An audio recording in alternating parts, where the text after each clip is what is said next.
নমস্কার, আমার চ্যানেলে সবাইকে স্বাগত।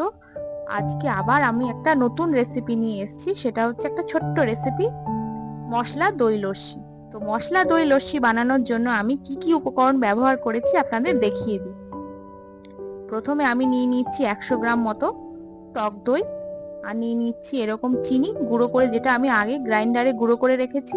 আর নিয়ে নিচ্ছি সামান্য জিরে গুঁড়ো, এটা কাজু বাদামের গুঁড়ো, আর বিট নুন, আর এটা গন্ধরাজ লেবু। তো এবার কাজু বাদামের গুঁড়োটা কিভাবে আমি গুঁড়ো করেছি সেটা আপনাদের একটু দেখিয়ে দিচ্ছি। চলুন কাজু বাদামগুলোকে আমি কিভাবে গুঁড়ো করেছি সেটা আপনাদের একটু দেখিয়ে দিই। প্রথমে এটাকে আমি একটু শক্ত করে ধরে এই গ্রেটার দিয়ে আমি আস্তে আস্তে গুঁড়ো করে নেব। দেখুন আমি কিভাবে গুঁড়ো করছি। এইভাবে আমি কাজু বাদামগুলোকে গুঁড়ো করে নিয়েছি। এইভাবে আস্তে আস্তে আপনারা গ্রেটারে ঘষতে থাকবেন, তাহলে কাজু বাদামগুলো এইভাবে গুঁড়ো হয়ে যাবে।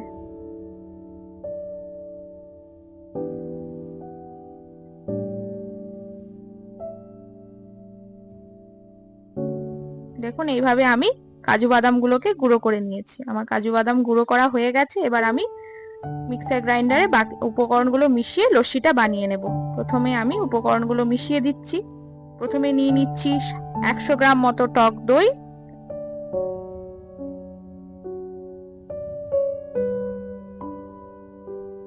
এবার 100 গ্রাম মতো টক দই আমার নেওয়া হয়ে গেছে। এইবার আমি আরো বাকি উপকরণগুলো মিশিয়ে নিচ্ছি। আবার প্রথমে দিয়ে দিচ্ছি চিনি গুঁড়ো, যেটা আমি আগে গুঁড়ো করে রেখেছি গ্রাইন্ডারে, কারণ যদি আমি গোটা চিনি দিই তাহলে মুখে পড়লে খেতে ভালো লাগবে না, সেই জন্য আমি একটু গুঁড়ো করে নিয়েছি। এটা মোটামুটি 4 থেকে 5 চামচ মতো দিলেই চলবে।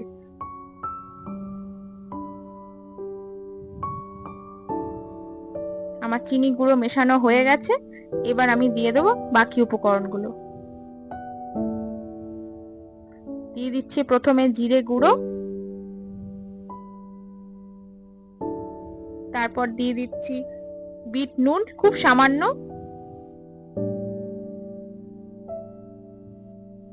আর দিয়ে দিচ্ছি গন্ধরাজ লেবুর সামান্য রস।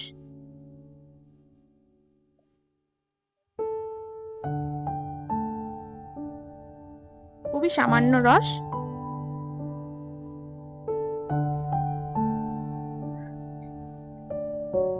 দেখুন আমার লেবুর রস এখানে মেশানো হয়ে গেছে। মোটামুটি সব উপকরণগুলি মিশিয়ে দিয়েছি। আমি খালি কাজু বাদামের গুঁড়োটা ইউজ করলাম না এখন, কারণ ওটা আমি পরে ইউজ করব। এবার আমি ঠান্ডা জল দিয়ে দই লস্যিটাকে মিক্সার গ্রাইন্ডারে পেস্ট করে নেব। আপনারা চাইলে আইস কিউবও ব্যবহার করতে পারেন, যেহেতু আমি খাই না সেহেতু আমি ব্যবহার করিনি। আপনারা চাইলে ব্যবহার করতে পারেন। দেখুন আমি ঠান্ডা জল এভাবে দিয়ে দিলাম। এবার এটাকে আমি দই লস্যিটাকে পেস্ট করে নেব। আমার পেস্ট করা হয়ে গেছে, দই লস্যি রেডি হয়ে গেছে। এইবারে আমি কাজু বাদাম গুঁড়োটা ওপর থেকে দিয়ে দিচ্ছি। আমি যদি প্রথমে কাজু বাদাম গুঁড়ো দিয়ে পেস্ট করে নিই তাহলে এটা মুখে পড়বে না, তখন খেতে ভালো লাগবে না। ওই জন্য ওপর থেকে আমি এইভাবে কাজু বাদাম গুঁড়োটা দিয়ে দিচ্ছি। দিয়ে আমি চামচের সাহায্যে এটাকে ভালো করে দই লস্যির সাথে মিশিয়ে নিচ্ছি। দেখুন এইভাবে আমি ভালো করে মিশিয়ে নিচ্ছি।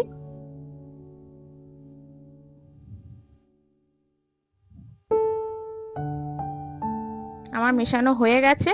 আমার মশলা দই লস্যি মোটামুটি রেডি হয়ে গেছে। এবার এটাকে আমরা সুন্দর করে গ্লাসে সাজিয়ে নেব। দেখুন আমি গ্লাসগুলোকে রেডি করে নিয়েছি। এবার আমি দইয়ের লস্যিটা গ্লাসের মধ্যে ঢেলে নেব। দেখুন আমি গ্লাসের মধ্যে লস্যিটাকে ঢেলে নিচ্ছি। আমার ঢালা হয়ে গেছে। এবার আমি এটাকে একটু সাজিয়ে নেব।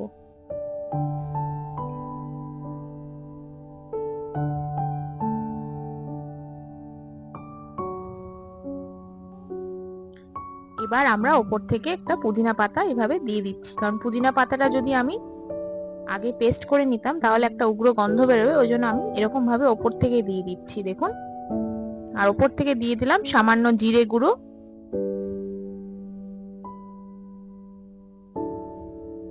আর দিয়ে দিচ্ছি আমার কিছু কাজু বাদামের গুঁড়ো বেঁচে ছিল। দেখুন এইভাবে ওপর থেকে সেটাও আমি দিয়ে দিলাম। এইভাবে আমি কাজু বাদামের গুঁড়োটা দিয়ে দিচ্ছি। আমার মশলা দই লস্যি রেডি হয়ে গেছে, দেখুন আমি সাজিয়ে দিয়েছি। তো এইভাবে আপনারা বানিয়ে খাবেন, সবাইকে খাওয়াবেন এই গরমে, আর আমাকে কমেন্ট করে জানাবেন কেমন লাগলো। আজকে এই পর্যন্তই থাকলো, সবাই সুস্থ থাকবেন, ভালো থাকবেন, আবার একটা নতুন রেসিপি নিয়ে আবার আসবো। নমস্কার।